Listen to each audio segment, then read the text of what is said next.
So you will now learn about the charter act of 1813. ठीक है, charter act of 1813.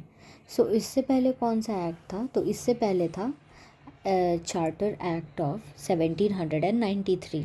ठीक है, सो उस एक्ट के बाद बेसिकली आया था charter act of 1813. So will see that what this act exactly means. तो सबसे पहले तो इस एक्ट के अकॉर्डिंग जो था ना, Indian trade was open to all British subjects. अब जो था इंडियन ट्रेड ओपन हो गया था सारे ब्रिटिश सब्जेक्ट्स में. मतलब अब सिर्फ ईस्ट इंडिया कंपनी ही इंडिया में ट्रेड करेगा ऐसा कुछ नहीं था. ब्रिटेन का कोई भी कंपनी अब इंडिया में आके ट्रेड कर सकता है. ये मोनोपोली बस ईस्ट इंडिया कंपनी को नहीं दी गई है. ठीक है, बल्कि this trade, Indian trade was open to all British subjects. ठीक है, ये सबसे पहला हुआ. दूसरा था, it asserted the British sovereignty over the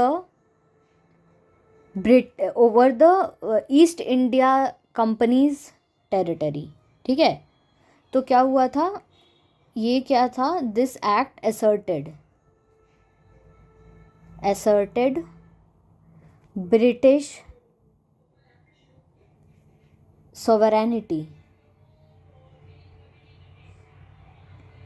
over east India companies territory over India.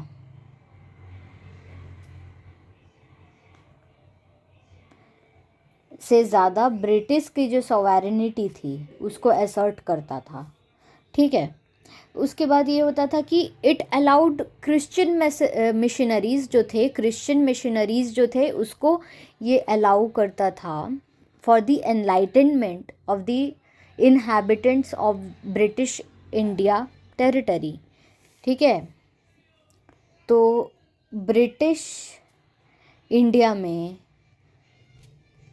Inhabitants या जो वहाँ के लोग रहते थे उसके